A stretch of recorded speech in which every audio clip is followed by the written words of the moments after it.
नमस्कार। आज की बात में आपका स्वागत है। आज की बड़ी खबरें देखें, उन पर कमेंट करें। इससे पहले एक जरूरी बात आपसे कहना चाहता हूं। आज मुझे यह जानकर दुख हुआ, हैरानी हुई कि इंडिया अलायंस में शामिल पार्टियों ने कुछ टीवी चैनल्स के कुछ यंग एंकर्स को हॉस्टाइल करार दिया है और इन एंकर्स के डिबेट शोज को बॉयकॉट करने का फैसला किया है। जिन एंकर्स के नामों का ऐलान किया गया है, मैं उनमें सबको पर्सनली तो नहीं जानता, लेकिन इतना जानता हूं कि ये सब यंग प्रोफेशनल्स हैं और ये सब सिर्फ अपना काम कर रहे हैं, अपने अपने डिबेट के शोज करते हैं।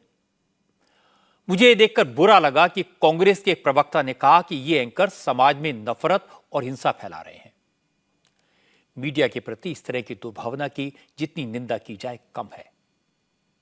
मैंने इमरजेंसी के दौरान प्रेस सेंसरशिप देखी है, अभिव्यक्ति की आजादी पर ताला लगते देखा है, उसके खिलाफ लड़ाई लड़ी है।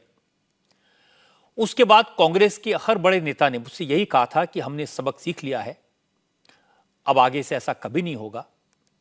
लेकिन मीडिया के कुछ लोगों के बॉयकॉट का एक्शन ये दिखाता है कि नेताओं ने कोई सबक नहीं सीखा। मैं 40 साल से मीडिया में हूं।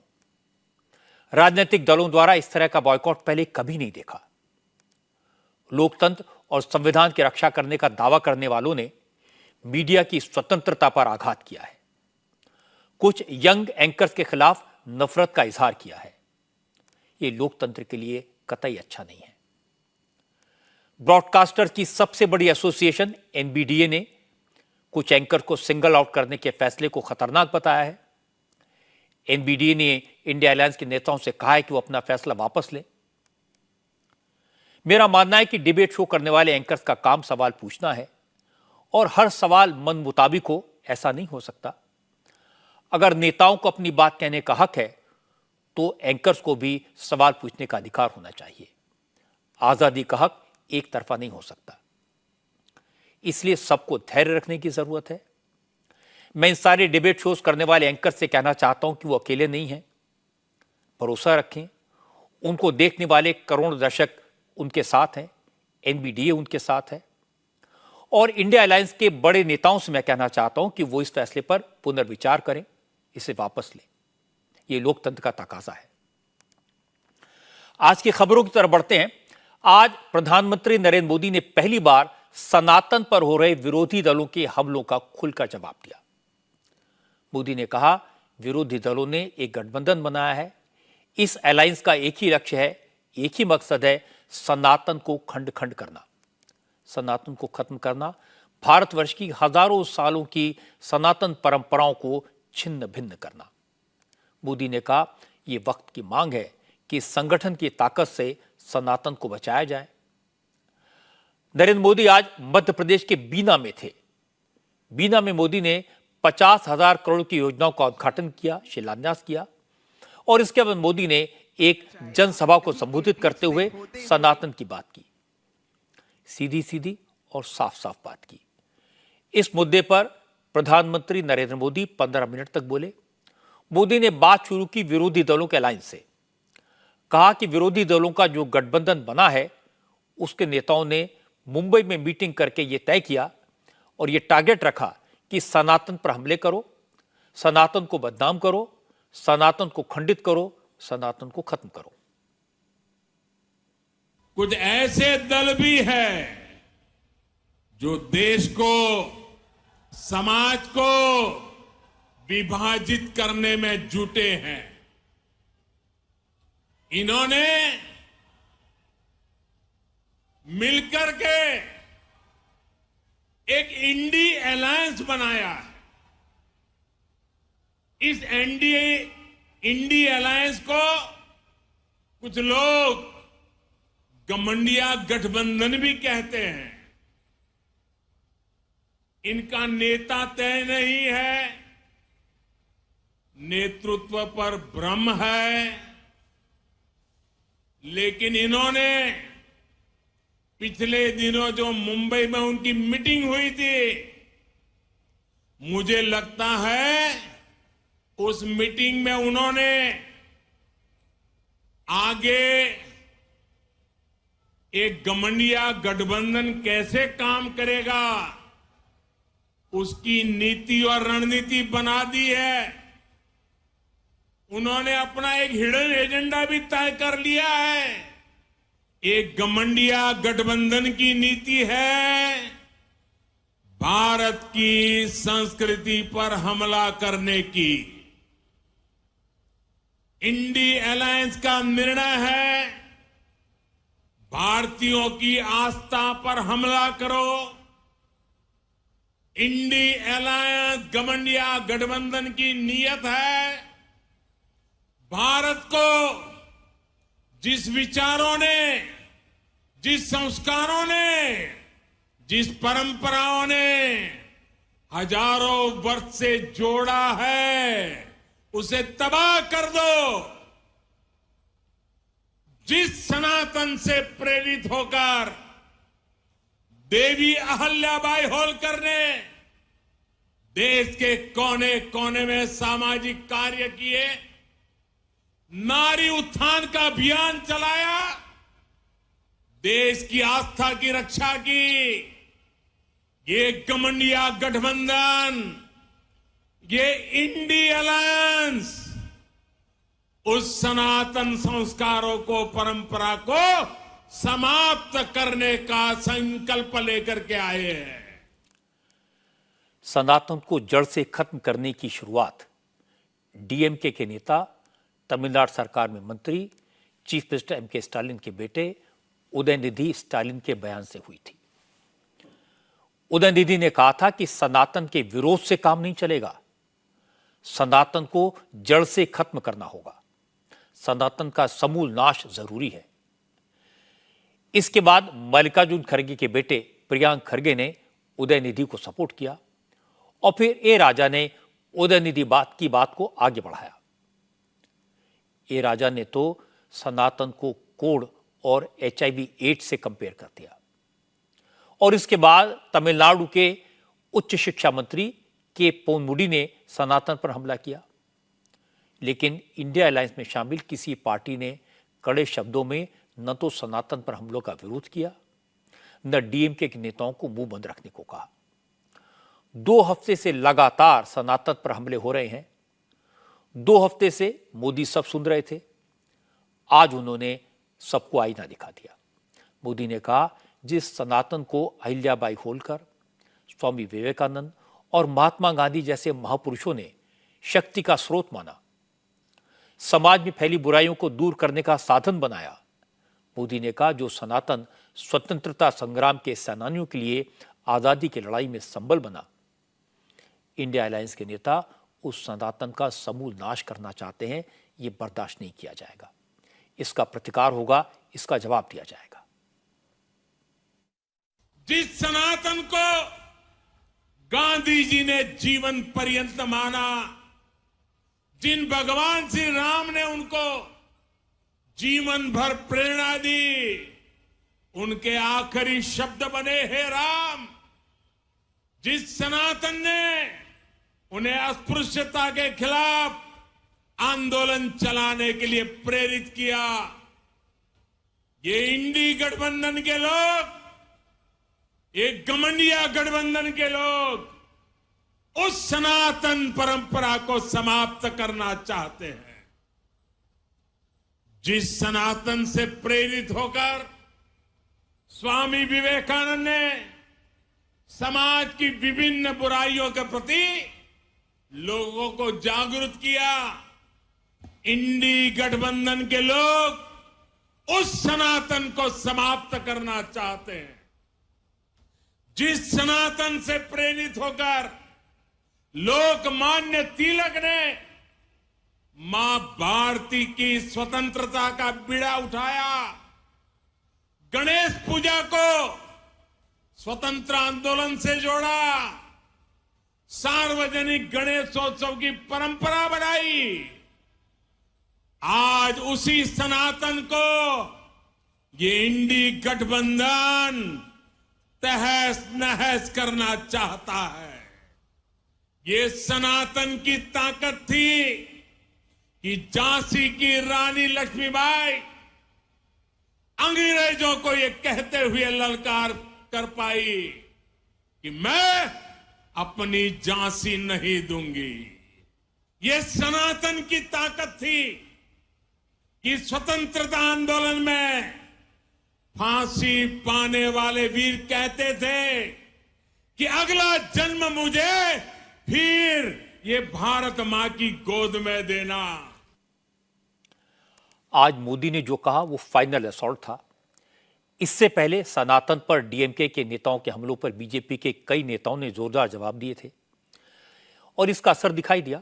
असर यह हुआ कि डीएमके और विरोधी दलों के अलायंस में शामिल दूसरी पार्टियों ने यह कहना शुरू कर दिया कि वो सनातन के खिलाफ नहीं है, वो तो सनातन में पैदा हुई बुराइयों को दूर करने की बात कह रहे हैं, वो तो जातिवाद और भेदभाव के खिलाफ बोल रहे हैं, वो तो दलितों, आदिवासियों और पिछड़ों के साथ हुए अन्याय की बात कर रहे हैं। आज नरेंद्र मोदी ने इन सारी बातों का करारा जवाब दिया। मोदी ने महर्षि वाल्मीकि, माता शबरी और संत रविदास का उदाहरण देकर कहा कि आदिकाल से अब तक ये सारे महापुरुष सनातन के संभाग थे, सनातन परंपरा को आगे बढ़ाने वाले थे। लेकिन विरोधी दल अब सनातन को खत्म करने की बात कह रहे हैं, ये सहन नहीं किया जाना चाहिए। मोदी ने कहा देश के करोड़ों लोगों को एकजुट होकर इस मुद्दे पर विरोधी दलों को सबक सिखाना होगा। संगठन की ताकत से सनातन की रक्षा करनी होगी। जो सनातन संस्कृति संत रविदास का प्रतिबिंब है, जो सनातन संस्कृति माता शबरी की पहचान है, जो सनातन संस्कृति महर्षि वाल्मीकि का आधार है, जिस सनातन ने हजारों वर्षों से भारत को जोड़े रखा है, ये लोग मिलकर अब उस सनातन को खंड खंड करना चाहते हैं। आज इन लोगों ने खुल करके बोलना शुरू किया है, खुल करके हमला करना शुरू करके दिया है। कल ये लोग हम पर होने वाले हमले और बढ़ाने वाले हैं। देश के कोने कोने में हर सनातनी को, इस देश को प्यार करने वाले को, इस देश की मिट्टी को प्यार करने वाले को, इस देश के कोटि कोटि जनों को प्यार करने वालों को, हर किसी को सतर्क रहने की जरूरत है। सनातन को मिटाकर ये देश को फिर 1000 साल की गुलामी में धकेलना चाहते हैं। लेकिन हमें मिलकर ऐसी ताकतों को रोकना है। हमारी संगठन की शक्ति से, हमारी एकजुटता से उनके मंसूबों को नाकाम करना है। माता शबरी आदिवासी थीं, दलित थीं, लेकिन प्रभु राम ने माता शबरी के झूठे बेर खाए थे। महर्षि वाल्मीकि दलित थे, प्रभु राम के अनन्य भक्त थे। उन्होंने रामायण जैसे महान ग्रंथ की रचना की। संत रविदास भी दलित थे, लेकिन समाज ने उनके सामने सिर झुकाया, उनका सम्मान किया। इन सब महान संतों की आज भी पूजा होती है। नरेंद्र मोदी ने इन सब का नाम इसलिए लिया क्योंकि विरोधी दलों के नेता डीएमके के नेताओं के बयानों का बचाव ये कहकर कर रहे थे कि डीएमके सनातन के नहीं, ब्राह्मणवाद के खिलाफ है, जातिवाद और भेदभाव के खिलाफ है। लेकिन आज मोदी ने सबको जवाब दे दिया। यह भी साफ कर दिया कि सनातन पर हमलों को बर्दाश्त नहीं किया जाएगा। और विरोधी दलों के नेता भी अब समझ गए हैं कि बीजेपी पूरे देश में इससे बड़ा इशू बनाएगी और वो इस पिच पर बीजेपी के धारदार बॉलिंग को झेल नहीं पाएंगे, क्लीन बोल्ड हो जाएंगे। इसलिए मोदी के कड़े रुख का असर तुरंत दिखाई दिया। जो प्रियांक खड़गे 2 दिन पहले तक कह रहे थे कि जिस धर्म में जहां इंसानों में भेदभाव हो उसे खत्म हो जाना चाहिए, लेकिन आज प्रियांक खड़गे ये कहते सुनाई दिए कि सनातन को बचाने के लिए किसी प्रधानमंत्री या मंत्री की जरूरत नहीं है। सनातन खुद अपनी रक्षा करने में सक्षम है। सनातन हजारों साल से चला आ रहा है, ये न अभी खत्म हुआ न होगा। प्रियंक खरगे ने कहा, मोदी को सनातन की चिंता करने के बजाय महंगाई, बेरोजगारी जैसे मुद्दों पर ध्यान देना चाहिए।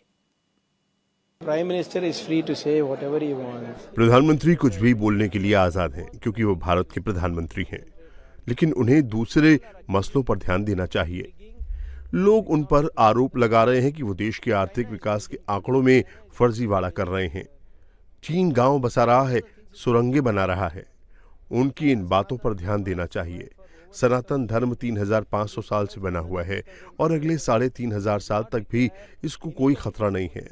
सनातन धर्म को अपना अस्तित्व बचाने के लिए किसी के सहयोग की जरूरत नहीं है। जो लोग सनातन धर्म में विश्वास रखते हैं वो ही ये सुनिश्चित करेंगे कि सनातन धर्म अगले 3000 साल तक कायम रहेगा। प्रधानमंत्री जी को चाहिए वो दूसरे महत्वपूर्ण मुद्दों पर ध्यान दें। Let प्रधानमंत्री जी प्रियंक खरगे कैसे बदले, ये आपने देखा। इसके बाद खुद को कट्टर हिंदूवादी पार्टी बताने वाली उद्धव ठाकरे की शिवसेना का रिएक्शन भी आया। अरविंद सावंत ने कहा, अगर किसी पार्टी के एक दो नेताओं ने कुछ गलत कह दिया तो उसे इतना बड़ा इशू बनाना, पूरे देश में उसको लेकर माहौल खराब करना प्रधानमंत्री को शोभा नहीं देता। अरविंद सावंत ने कहा कि उनकी पार्टी तो बाला साहब के विचारों पर चलती है, इसलिए सनातन का विरोध कभी सहन नहीं करेगी। उनसे पूछना पड़ेगा कि आप देश के प्रधानमंत्री करके बयान कर रहे हो या भारतीय जनता पार्टी के नेता करके बयान कर रहे हो। अगर देश के प्रधानमंत्री होते, अगर उस पद की गरिमा होती तो इस तरह के विचार वो प्रकट नहीं करते। एक राज्य में किसी ने क्या बोला उसके ऊपर पूरे देश को गंदा करना, मैला करना, दुश्मनी पैदा करना, दरार पैदा करना, ये विभंजनकारी विचार देश के प्रधानमंत्री नहीं दे सकते, भारतीय जनता पार्टी का नेता दे सकता है। वंदनीय हिंदू हृदय सम्राट शिवसेना प्रमुख बाला साहब ठाकरे कहते थे, मंदिर में घंटा नहीं बजाने वाला हिंदू नहीं चाहिए, आतंकवादियों से लड़ने वाला हिंदू चाहिए मुझे, वो हिंदुत्व है। अरविंद सावंत को प्रधानमंत्री के पद की गरिमा तो ध्यान आई, लेकिन डीएमके की सरकार में मंत्री उदयनिधि की गरिमा ध्यान नहीं आई, ए राजा की गरिमा ध्यान नहीं आई। उन्होंने सनातन पर हमले किए, तब अरविंद सावंत कुछ नहीं बोले। आज आम आदमी पार्टी के सांसद संजय सिंह भी सामने आए। संजय सिंह ने कहा, उनकी पार्टी सनातन के बारे में डीएमके के नेताओं के बयानों का विरोध करती है, लेकिन मोदी और बीजेपी को भी सनातन धर्म पर बोलने का कोई अधिकार नहीं है, क्योंकि हिंदू धर्म और सनातन परंपरा को सबसे ज्यादा नुकसान मोदी और बीजेपी ने पहुंचाया है। मैं बहुत स्पष्ट तौर पे कहना चाहता हूं कि हिंदू धर्म का और सनातन धर्म का इस धरती पर सबसे ज्यादा नुकसान अगर किसी ने किया है तो उस पार्टी का नाम है भारतीय जनता पार्टी और उस नेता का नाम है नरेंद्र मोदी। हमको भाजपाइयों से नहीं सीखना है हिंदू धर्म और सनातन धर्म। हम जानते हैं सनातन धर्म और हिंदू धर्म को कैसे निभाना है, क्या उसकी परंपरा है, क्या उसका संदेश है। हिंदू धर्म का संदेश है वसुदेव कुटुंबकम, पूरा विश्व हमारा परिवार है। अरे हम तो हर पूजा के बाद कहते हैं धर्म की जय हो, अधर्म का नाश हो, प्राणियों में सद्भावना हो, विश्व का कल्याण हो। भाजपाई क्या कहते हैं, प्राणियों में दुर्भावना हो। तो इसलिए हिंदू धर्म का कौन नुकसान कर रहा है, ये बीजेपी के नेताओं को बिल्कुल नहीं बोलना चाहिए। उनका कच्चा चिट्ठा हमारे पास रखा हुआ है। भाजपाइयों का हिंदू धर्म से, सनातन धर्म से कोई लेना देना नहीं है। और बाकी हिंदू धर्म को लेके किसी भी नेता, चाहे वो उदयनिधि महाराज हो, किसी पार्टी का कोई नेता हो, हिंदू धर्म और सनातन धर्म पे कोई टिप्पणी करने का अधिकार किसी को नहीं। संजय सिंह ने अच्छा किया, ये कहा कि उदयनिधि को कोई अधिकार नहीं है हिंदू धर्म पर कमेंट करने का, लेकिन उनके कमेंट की थोड़ी निंदा कर देते तो और भी अच्छा होता। प्रधानमंत्री मोदी चूंकि आज मध्य प्रदेश में थे, बीना की रैली में उन्होंने सनातन के मुद्दे पर विपक्ष को खरी खोटी सुनाई, इसलिए मध्य प्रदेश में कांग्रेस के बड़े नेता, विधानसभा में विपक्ष के नेता गोविंद सिंह ने रिएक्ट किया। गोविंद सिंह ने कहा कि मोदी आरएसएस के कार्यकर्ता हैं, उन्हें शुरू से ही लोगों को गुमराह करने, कंफ्यूज करने और भड़काने की ट्रेनिंग दी गई है और मोदी वही कर रहे हैं। मोदी जी बचपन से ही राष्ट्रीय स्वयंसेवक के कार्यकर्ता हैं। मैं तो शुरू से ही कहता हूँ ये राष्ट्रीय स्वयंसेवक नहीं है, राष्ट्रीय षड्यंत्रकारी संगठन है। इनको षड्यंत्र करना सिखाया जाता है। और आरएसएस भी, आरएसएस का नाम है र्यूमर स्प्रेडिंग सोसाइटी, तो उसके ट्रेंड वर्कर हैं। जैसी उनको ट्रेनिंग दी गई है वैसा प्रधानमंत्री मोदी जी बोल रहे हैं। अब एक बात तो साफ दिख रही है, कल तक विरोधी दलों के नेता सनातन पर हमले कर रहे थे और डीएमके की बातों पर खामोश थे। मोदी के तीखे बयानों के बाद उन्हें समझ आ गया कि सनातन धर्म पर प्रहार करने से भारी नुकसान होगा। लेकिन ये समझ आया थोड़ी देर से। जब मोदी ने आज काउंटर अटैक किया तो इंडिया अलायंस की सारी पार्टियां इधर उधर की बातें करने लगी। हालांकि विरोधी दलों की मजबूरी है, वो मोदी को हराना चाहते हैं, इसलिए उनका एक होना जरूरी है। डीएमके इस अलायंस की दूसरी सबसे बड़ी पार्टी है, उसे नाराज कर नहीं सकते, इसलिए एक बीच का रास्ता निकाला गया है। कल विरोधी दलों के अलायंस की कोऑर्डिनेशन कमेटी की मीटिंग के बाद यह बताया गया कि सनातन के विरोध के मुद्दे पर डीएमके से जवाब मांगा गया। डीएमके के टीआर बालू ने मीटिंग में बताया कि चीफ मिनिस्टर एमके स्टालिन ने अपनी पार्टी के सभी नेताओं को हिदायत दी है कि अब सनातन के बारे में कोई उल्टी सीधी बात नहीं करेगा। इसके बाद विरोधी दलों के गठबंधन की सभी पार्टियों ने मान लिया कि अब यह मुद्दा खत्म हो गया। हालांकि इसके बारे में न तो एमके स्टालिन का कोई बयान आया, न डीएमके की तरफ से कोई प्रेस नोट जारी किया गया, जिससे पता लगे कि वाकई में एमके स्टालिन ने अपनी पार्टी के नेताओं को सनातन के खिलाफ बोलने से रोका है। लेकिन कल की मीटिंग के बाद कांग्रेस के प्रवक्ता गुरदीप सप्पल ने कह दिया कि अब सनातन का मुद्दा खत्म। हालांकि आज ही सप्पल साहब की बात गलत साबित हो गई। डीएमके के नेता डिंडिगु लियोनी ने आज फिर सनातन पर सवाल खड़े किए। आज उन्होंने भगवान राम के अस्तित्व पर प्रश्न उठाया। कहा, कौन कहता है कि अयोध्या में राम का जन्म हुआ था? लियोनी ने कहा, अयोध्या में बाबरी मस्जिद को गिराकर अब राम मंदिर बनाया जा रहा है। यह सनातन को मानने वाली ताकतों का सबसे बड़ा धोखा है। अयोध्या में जहां बाबरी मस्जिद थी उसके बारे में ये कहकर झूठ फैलाया गया कि वहां पर राम पैदा हुए और अब मस्जिद को गिराकर वहां पर मंदिर बनाया जा रहा है। ये सनातन शक्तियों का सबसे बड़ा धोखा है। सनातन शक्ति। हैरानी की बात यह कि डीएमके के नेता लियोनी ने जो बात तमिल में कही, वही बात एनसीपी के नेता जितेन अवार्ड ने हिंदी में कह दी। जितेन अवार्ड ने भी भगवान राम का नाम लेकर सनातन पर सवाल उठाए। उन्होंने कहा वो हिंदू थे, हिंदू हैं और हिंदू ही मरेंगे, लेकिन सनातनी नहीं है। जितेन अवार्ड ने कहा, कौन कहता है कि भगवान राम सनातनी थे? हमको भी आजीवन राम प्रेरणा देने रहा है, तो राम क्या सनातनी था? राम सनातनी नहीं था। राम को कोई सनातनी कह सकता है क्या? हम हिंदू है, हम 100% हिंदू है, हम कर्म से हिंदू है और मरेंगे भी हिंदू करके, पर हमें सनातन मानने नहीं है, क्योंकि सनातन सिखाता है वर्णवेश, सनातन दिखाता है दूसरे धर्मों का अपमान करना, सनातन सिखाता है भेदभाव करना, धर्मद्वेष करना। ये हिंदू नहीं मानता। हिंदू अपने आप को एक बड़े परिप्रेक्ष्य में देखता है। आप लोग सनातन खत्म करना चाहते हैं? हम सनातन खत्म नहीं करना चाहते। सनातन कभी भी खत्म नहीं, मनुवाद कभी भी खत्म नहीं होगा। कुछ लोग ऐसे हैं जिंदगी भर जो मनुवाद के आधार पे ही जीते हैं। जितेन अवार्ड जैसे अज्ञानी लोगों को, भगवान राम पर सवाल उठाने वालों को जवाब दिया योगी आदित्यनाथ ने। योगी ने बताया कि प्रभु राम सनातन धर्म का पालन करने वालों के लिए क्या है, कृष्ण का सनातन परंपरा में कैसा स्थान है और सनातन में कितनी शक्ति है। अब प्रश्न उठाए जाते हैं, भारत के बारे में प्रश्न उठाए जाते हैं, भारतीयता के बारे में प्रश्न उठाए जाते हैं, सनातन धर्म पर प्रश्न उठाए जाते हैं। आज प्रश्न उठाए जाते हैं, ये वही लोग हैं जो कभी राम के अस्तित्व पर भी प्रश्न उठाया करते थे, श्री कृष्ण के अस्तित्व पर भी प्रश्न उठाया करते थे। कुछ लोग थे इस देश में जो कहते थे राम तो हुए ही नहीं, राम के अस्तित्व पर प्रश्न खड़ा करते थे, कृष्ण के अस्तित्व पर प्रश्न खड़ा करते थे, इन्हें मिथक मानते थे। लेकिन राम एक वास्तविकता है। राम भारत की सत्य सनातन धर्म की एक शाश्वतता है, एक सत्य की पराकाष्ठा है, और राम की शाश्वतता पर कोई प्रश्न नहीं खड़ा कर सकते हैं कि अयोध्या में बनने वाला भगवान श्री राम का भव्य मंदिर इस बात का प्रमाण है।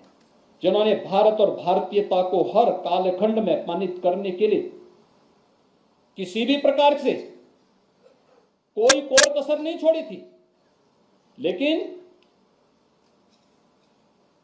जो सनातन नहीं डिगा था रावण के अत्याचार से, जो सनातन नहीं मिटा था कंस के अहंकार से, और जो सनातन नहीं मिटा था बाबर और औरंगजेब की तलवार से, उस सनातन को ये सत्ताजीवी क्या मिटा पाएंगे। अब ये बात तो कोई सीक्रेट नहीं है कि कांग्रेस ने सुप्रीम कोर्ट में भगवान राम को काल्पनिक बताया था, किस्से कहानियों का पात्र बताया था, और बाद में कांग्रेस का जो नुकसान हुआ वो सबने देखा। इसलिए अब कांग्रेस के नेता हिंदुत्व की लाइन पर आने की जी तोड़ कोशिश कर रहे थे। मध्य प्रदेश में हमने देखा बजरंगबली का नाम लिया गया, छत्तीसगढ़ में राम का नाम लिया गया, लेकिन लगता है कि मोदी विरोध के चक्कर में, मोदी को हराने के लिए सारे विरोधियों के एक साथ लाने के चक्कर में अब कांग्रेस के नेता भी डेरेल हो गए। राहुल गांधी कहते हैं वो सनातनी हैं, हिंदू कोई धर्म नहीं है, हिंदुत्व नाम की कोई चीज नहीं है, और जितेंद्र नवाड़ कह रहे हैं कि वो हिंदू हैं, हिंदुत्व को मानते हैं, लेकिन सनातनी नहीं है। डीएमके के नेता कह रहे हैं कि सनातन का समूल नाश कर देंगे, और अब विरोधी दलों के नेता ये कहने पर मजबूर हैं कि सनातन अजर अमर है, इसे कोई खत्म नहीं कर सकता। इसीलिए मैंने कहा कि उदयनिधि स्टालिन ने सनातन को गाली देकर, इसके सर्वनाश की बात करके नरेंद्र मोदी के हाथ में एक हथियार दे दिया। आज मोदी और योगी के काउंटर अटैक ने इंडिया अलायंस के नेताओं को बैकफुट पर पहुंचा दिया। वैसे तो रामचरितमानस में लिखा है, जाको प्रभु दारुण दुख देही, ताकि मति पहले हर लेही। राष्ट्रकवि दिनकर ने रश्मि रथी में लिखा है, जब नाश मनुष्य पर छाता है, पहले विवेक मर जाता है। तो लगता है कि डीएमके के नेताओं के साथ यही हुआ।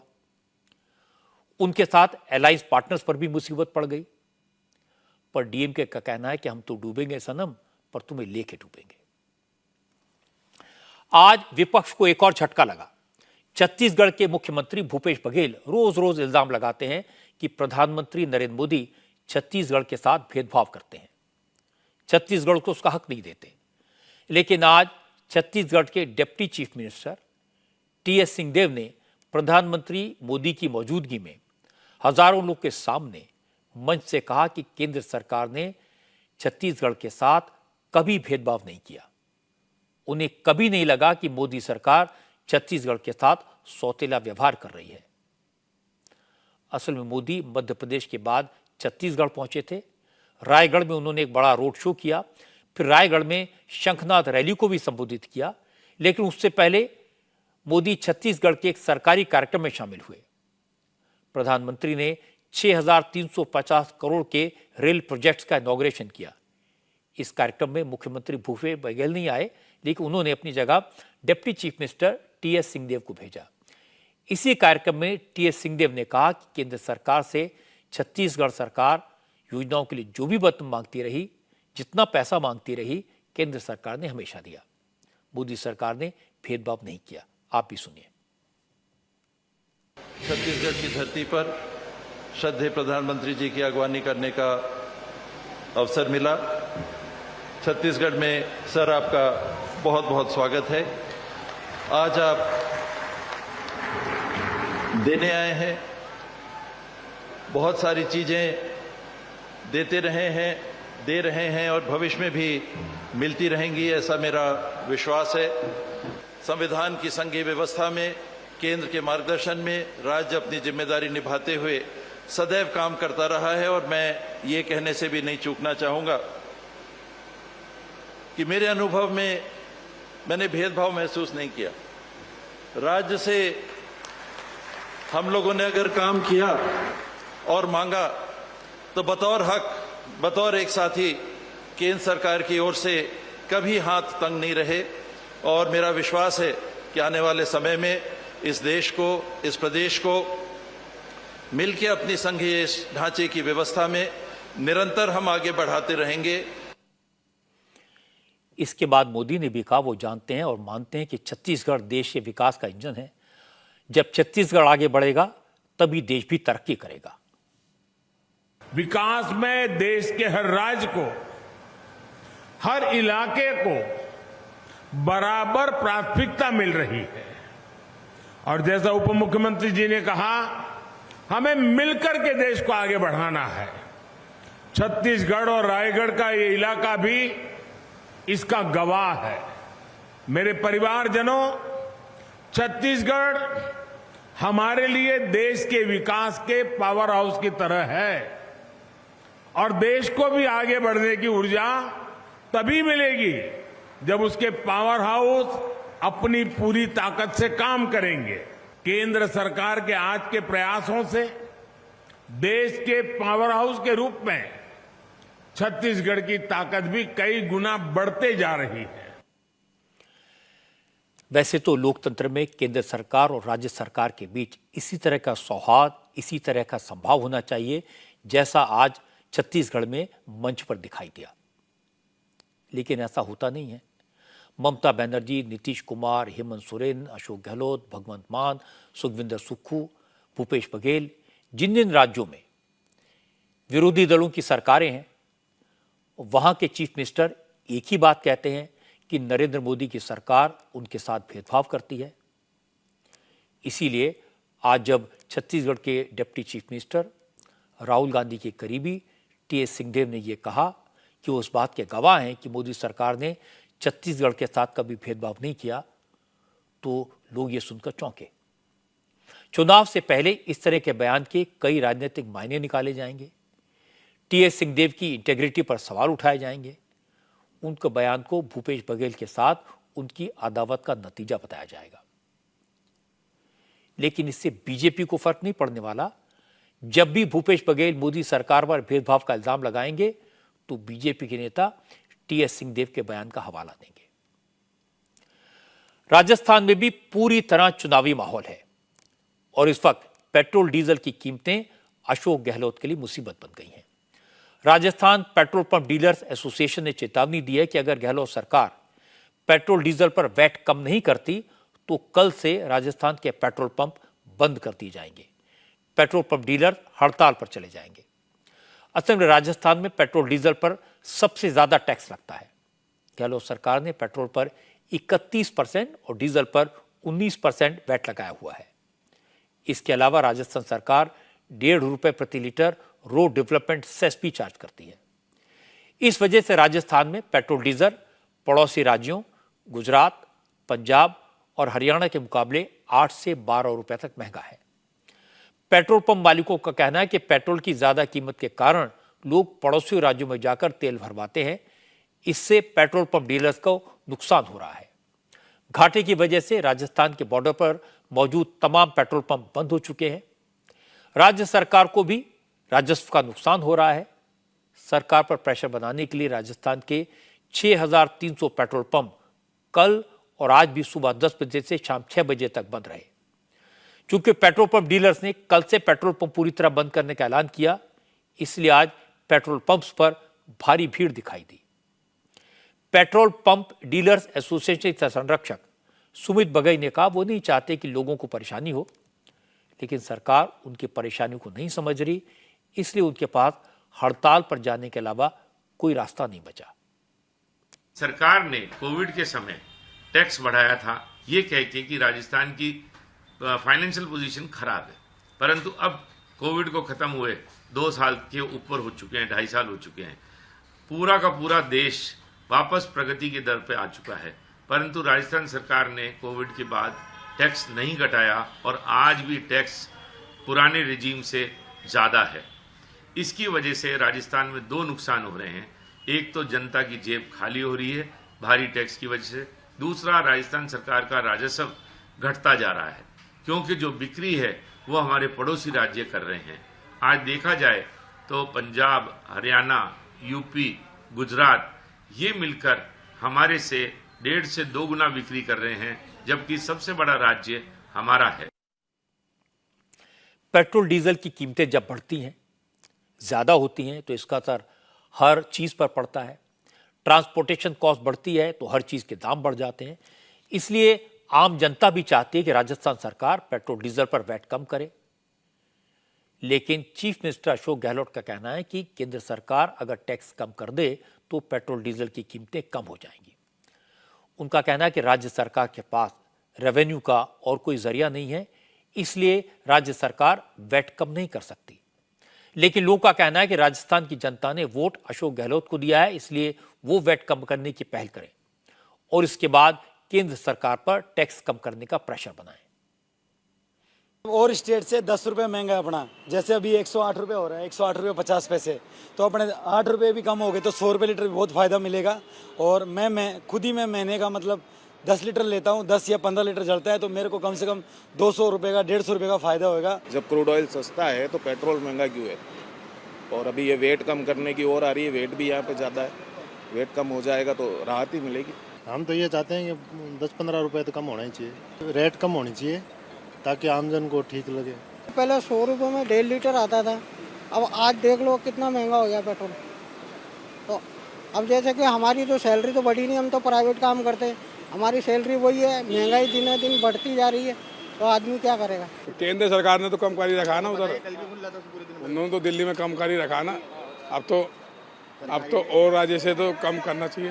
बहुत ज़्यादा असर डाल रहा है पेट्रोल, तो इस वजह से इसको 10 रुपये कम करने चाहिए अशोक गहलोत को। और राज्य सरकार को वेट कम करना चाहिए और एक आम आदमी की तरफ देखना चाहिए। पहले आप अपनी पहल करो ना, क्या दिक्कत? यहाँ की राजस्थान की जनता ने आपको वोट दिया है, तो आप करें तो ज़्यादा ठीक रहेगा। अगर आप करेंगे तो केंद्र सरकार भी कम करेगी। क्योंकि मसला ऐसा है जो सीधे सीधे जनता से जुड़ा है, इसलिए बीजेपी भी मौके का फायदा उठा रही है, पेट्रोल पंप डीलर के साथ खड़ी है। पूर्व मुख्यमंत्री वसुंधरा राजे ने भी गहलोत सरकार से वैट कम करने की मांग कर दी। इसके बाद राजस्थान असेंबली में विपक्ष के नेता राजेंद्र राठौड़ ने भी गहलोत सरकार पर निशाना साधा। राठौड़ ने कहा कि गहलोत जब विपक्ष में थे तब तो बीजेपी पर महंगाई बढ़ाने का आरोप लगाते थे, अब राजस्थान की जनता महंगाई से परेशान है तो गहलोत केंद्र सरकार के पाले में बॉल फेंक रहे हैं, ये नहीं चलेगा। राजस्थान में इस वक्त पेट्रोल पर 31.4% वेट और डीजल पर 19.30% वेट है। ये वेट भारतीय जनता पार्टी के समय में पेट्रोल पर 26% था और डीजल पर 18% था। उस समय वादा किया था कि ये बहुत ज़्यादा है, विधानसभा में विरोध किया और कहा हम इसको जीएसटी के दायरे में लेकर आएंगे। आज सब महंगाई राहत के नाम पर मुख्यमंत्री जी ढोल बजा रहे हैं, तो मेरी मांग है कि सबसे पहले ये पंजाब के बराबर, गुजरात के बराबर, हरियाणा के बराबर डीजल और पेट्रोल का वेट करें ताकि यहाँ पे इसकी तस्करी नहीं हो। अब मैं आपको इस मामले में राजस्थान की सरकार का पक्ष सुनवाता हूं।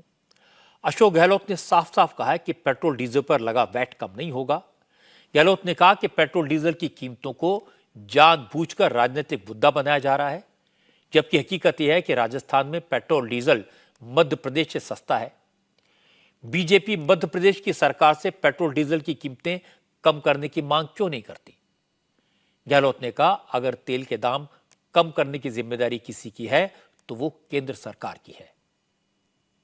ये लोगों को समझना पड़ेगा, ये बहुत ही सीरियस स्थिति देश के अंदर। केंद्र सरकार ने लूट मचा रखी है। जो राज्यों में हिस्सा होता है एक्साइज के अंदर, उन्होंने लगभग उसको खत्म कर दिया है और special excise duty, additional excise duty और सेस 3 नए टैक्स लगा दिए हैं। वो टैक्स की जो वसूली होती है उसमें राज्यों में हिस्सा नहीं होता है। इस प्रकार राज्यों में टाइट करेगा पूरे देश के अंदर, और अब वो उम्मीद करते हैं हमसे, कम उनको करना चाहिए आगे आकर के। एक्साइज ड्यूटी किसने बढ़ाई है? उन्होंने बढ़ाई है। इसलिए आज यूपीए गवर्नमेंट जब जो टैक्स आता लगता था और जिस प्रकार से इंपोर्ट होता था तेल, अंतर्राष्ट्रीय कीमतें बढ़ गई थी, तभी 60 रुपये ज्यादा कभी नहीं बढ़ा यहाँ पे फिर भी। और इनके राज के अंदर अंतर्राष्ट्रीय कीमतें घट गई है, उसके बावजूद 100 पार चला गया है पेट्रोल डीजल। तो शिकायत उनसे होनी चाहिए। वो कंपेयर करते हैं पंजाब को, हरियाणा को कंपेयर करते हैं, हम कंपेयर करते हैं मध्य प्रदेश से। मध्य प्रदेश हमारे पड़ोस के अंदर है, कोटा के पड़ोस के अंदर है, वहाँ हमसे ज्यादा कीमतें हैं। तो हर स्टेट गवर्नमेंट का वित्तीय प्रबंधन होता है, वो उसको देख के करते हैं हम लोग। हमारे वित्तीय प्रबंधन हमें कहता है कि हमें कीमतें इस लेवल पे रखनी चाहिए। मध्य प्रदेश में क्यों हमसे ज्यादा है? सरकार वहाँ किसकी पार्टी की है? बीजेपी की है। इसलिए पेट्रोल डीजल के जो ये आपके पेट्रोल पंप वाले हैं, इनको चाहिए कि वो कॉपरेट करें, अनावश्यक इस प्रकार एक्स्ट्रा में भाग नहीं ले। इस समस्या की बैकग्राउंड समझने की कोशिश करते हैं। केंद्र सरकार ने पिछले 6 साल में 4 बार पेट्रोल डीजल पर टैक्स में कटौती करके कीमतें कम की हैं। पिछले साल नरेंद्र मोदी ने पेट्रोल पर 8 रुपए और डीजल पर 6 रुपए प्रति लीटर की कटौती की थी। उस समय प्रधानमंत्री ने सभी राज्य सरकारों से वैट कम करने की अपील भी की थी। मोदी की अपील पर बीजेपी शासित राज्यों ने पेट्रोल डीजल की कीमतों में 2-2 रुपए की और कटौती कर दी, लेकिन उस वक्त कांग्रेस और दूसरे विरोधी दलों की सरकारों ने वैट कम करने से इनकार कर दिया। इसीलिए आज राजस्थान में पेट्रोल डीजल दूसरे राज्यों के मुकाबले 12 रुपए महंगा है। हो सकता है अशोक गहलोत उस समय वैट कम करना चाहते हो, लेकिन उनकी पार्टी हाईकमान ने अलाउ नहीं किया। लेकिन अगर उस समय वैट कम कर देते तो आज चुनाव के वक्त इस मुसीबत में नहीं फंसते। आज एक बड़ी खबर महाराष्ट्र से आई है।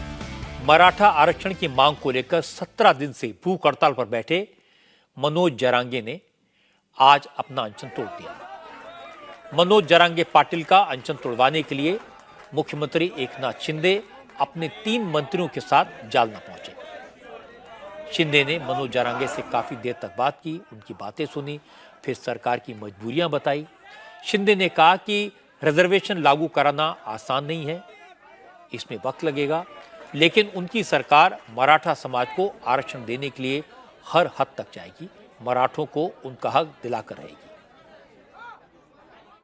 मराठा समाज का रिजर्वेशन देना ये सरकार की जिम्मेदारी है, जो हमने देवेंद्र फडणवीस जी के कार्यकाल में पूरी की थी। हाईकोर्ट में कंफर्म हुआ था, बल्कि सुप्रीम कोर्ट में खारिज हो गया, रिजेक्ट हो गया।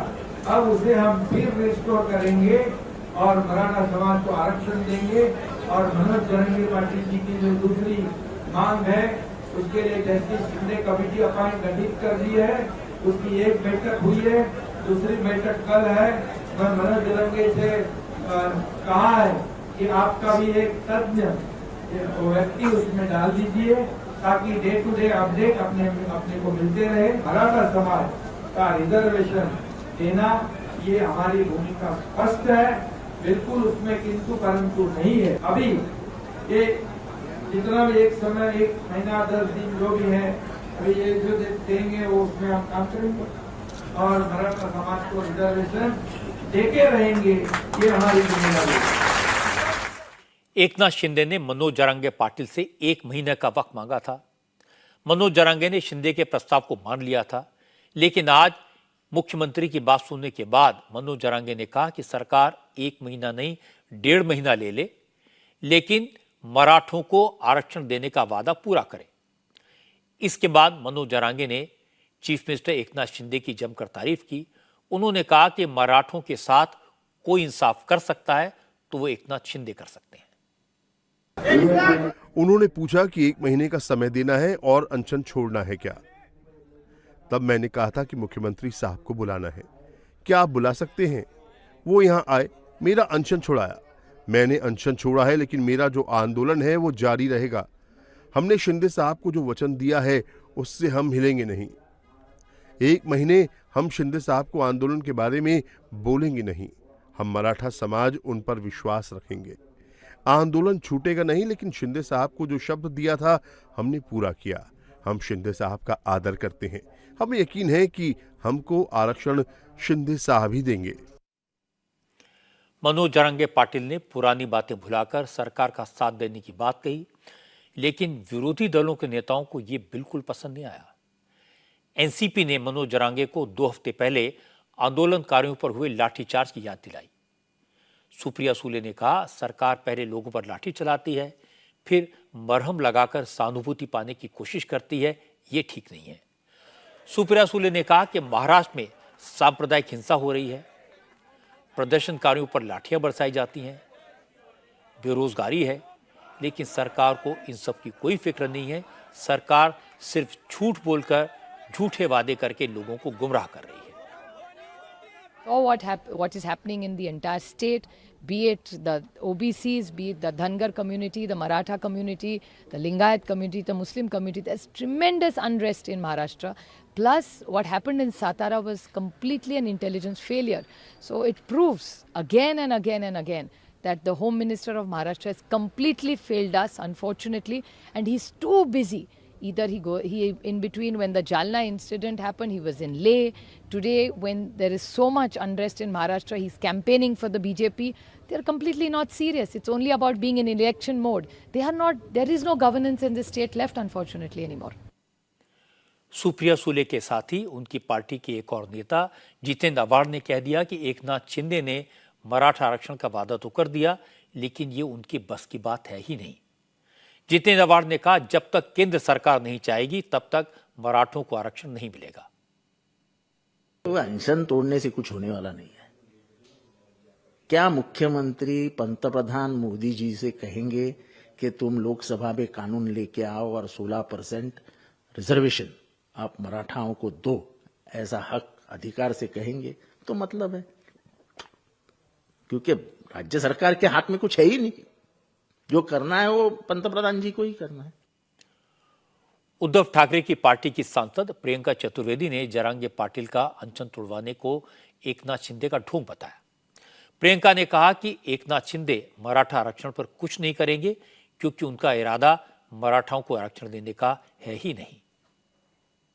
मुख्यमंत्री ने उन पे लाठी बरसाने के बाद, एक बार नहीं 2 बार लाठी बरसाने के बाद, झूठे वादे करने के बाद, एक गवर्नमेंट नोटिफिकेशन गलत निकालने के बाद, अब प्रेस कॉन्फ्रेंस में उनका मजाक उड़ाने के बाद, ये डैमेज कंट्रोल एक्सरसाइज है। फिर से झूठे वादे कर आए हैं। वैसे ही झूठा वादा है जैसे जब देवेंद्र फडणवीस विपक्ष में थे, उन्होंने कहा था 24 घंटे में आरक्षण दे देंगे। ये झूठे लोग हैं, झूठे इरादे हैं, झूठे इनके वादे हैं, और इन्होंने गद्दारी सिर्फ अपनी पार्टी के ही साथ नहीं की है, अब मराठी लोगों के साथ कर रहे हैं, महाराष्ट्र की जनता के साथ कर रहे हैं, और जो मराठा रिजर्वेशन की प्रोटेस्ट कर रहे हैं उनके साथ कर रहे हैं, उनको झूठे वादे दे देकर। महाराष्ट्र असेंबली में नेता विपक्ष विजय वडेट्टीवार ने कहा, विजय जरांगे पाटिल को तो एकनाथ शिंदे ने मना लिया, उनका अनशन तोड़वा दिया, ये अच्छी बात है, लेकिन ओबीसी समाज का क्या होगा? वो भी तो आंदोलन कर रहे हैं। अब एकनाथ शिंदे ओबीसी समाज के पास भी जाएं और उन्हें भी आरक्षण का भरोसा दिलाएं। आरक्षण के लिए भी देर किया, उपोषण छुड़ाने के लिए भी देर किया है, पर ठीक है, आज मुख्यमंत्री गए, कल की उनका वीडियो वायरल होने के बाद आज उनको जाना ही पड़ा, नहीं तो विश्वास उड़ जाता था। थोड़ा बहुत विश्वास बचा के आ गए, और अच्छी बात है, जरांगे का उपोषण सीएम ने खुद जाके छुड़ाया, इसका ये ज़रूरी था। और इसके साथ भी ओबीसी का भी आमरण अनशन चल रहा है, उसमें भी मुख्यमंत्री महोदय ने जाना चाहिए, उनको भी विश्वास दिलाना चाहिए। हम मराठा समाज के साथ में, हम ओबीसी समाज के भी साथ में, ये विश्वास देने की जिम्मेदारी अभी उनकी बनेगी। अगर वो नई कदम उठाते तो कहीं ना कहीं अविश्वास का वातावरण ओबीसी समाज में भी रहेगा, तो उसके भी लिए कौन जिम्मेदार है? जब तक मनोज जरांगे अनशन पर बैठे थे तो विरोधी दलों के नेता खुश थे। उन्हें लग रहा था कि जरांगे के अनशन का मामला बड़ा बन जाएगा। एकनाथ शिंदे की सरकार की मुसीबत हो जाएगी। लेकिन अब उन्होंने अनशन तोड़ दिया, आंदोलन स्थगित कर दिया, तो विरोधी दलों के नेता परेशान हैं। असलियत यह है कि अगर मराठा आरक्षण के लिए महाराष्ट्र की सरकार कानून बना भी दे, सुप्रीम कोर्ट से इसे ग्रीन सिग्नल मिल भी जाए, तो भी आरक्षण का मुद्दा खत्म नहीं होगा। एक बार मराठों को आरक्षण मिला तो समाज के दूसरे लोग आरक्षण का सवाल उठाएंगे, उस पर सियासत होगी, क्योंकि मुद्दा आरक्षण नहीं, आरक्षण की आड़ में राजनीति करना है और महाराष्ट्र में भी यही हो रहा है। अब मैं आपको दिखाता हूं ममता बनर्जी की कुछ इंटरेस्टिंग तस्वीरें। बंगाल के मुख्यमंत्री ममता बनर्जी 12 दिन के विदेश दौरे पर हैं। फिलहाल वो स्पेन की राजधानी मैड्रिड पहुंची हैं। वैसे तो ममता का दौरा बंगाल में इन्वेस्टमेंट को बढ़ावा देने के लिए है, लेकिन आज ममता ने सोशल मीडिया पर 2 वीडियो शेयर किए। एक वीडियो उनकी जॉगिंग का है, जिसमें ममता चप्पल पहनकर दौड़ लगा रही हैं। उनके साथ उनके अफसर और पार्टी के नेता भी हैं, जो ममता से दौड़ने की स्पीड मैच करने की कोशिश कर रहे हैं। सोशल मीडिया पर यह वीडियो शेयर करते हुए ममता ने लिखा कि अच्छी जॉगिंग से आगे का दिन एनर्जी भरा हो जाता है। उन्होंने सबको फिट और हेल्दी रहने की सलाह दी। इसके बाद ममता ने एक और वीडियो शेयर किया। इस वीडियो में ममता दीदी मैड्रिड की सड़कों पर एक म्यूजिक इंस्ट्रूमेंट बजाती हुई दिखाई दे रही हैं। ये वीडियो शेयर करते हुए ममता बनर्जी ने लिखा कि संगीत हमेशा के लिए है, आपकी उम्र के साथ संगीत चलता है और आखिरी दम तक आपका साथ देता है। वैसे अपने विदेश दौरे में ममता बनर्जी मैड्रिड के बाद स्पेन के एक और शहर बार्सिलोना जाएंगी और वहां से दुबई होते हुए 23 सितंबर को भारत वापस लौट आएंगी। ममता बनर्जी जितनी बड़ी राजनेता हैं, उतनी बड़ी आर्टिस्ट भी हैं। म्यूजिक ममता का पैशन है। वो टेंशन दूर करने के लिए म्यूजिक सुनती हैं, कविताएं लिखती हैं। ममता बनर्जी अच्छी पेंटर भी हैं और उनकी पेंटिंग्स अच्छी खासी कीमत पर बिकती हैं। लेकिन इन सबसे ऊपर बड़ी बात है कि ममता बनर्जी अपनी सेहत का पूरा ख्याल रखती हैं। जब वो कोलकाता में होती हैं तो रोज 1 घंटा ट्रेडमिल पर दौड़ती हैं। कई बार सुबह सुबह ममता सड़क पर भी दौड़ लगाती हैं। उन्होंने अपना ये शेड्यूल स्पेन में भी ब्रेक नहीं किया, यहां भी वॉक पर निकली और उसका वीडियो भी जारी कर दिया। उम्मीद है इस वीडियो से लोगों को इंस्पिरेशन मिलेगा, उन्हें भी अपनी सेहत का ख्याल कैसे रखना है। आज की बात में इतना ही। मेरी आपसे अगली मुलाकात होगी कल रात 9 बजे।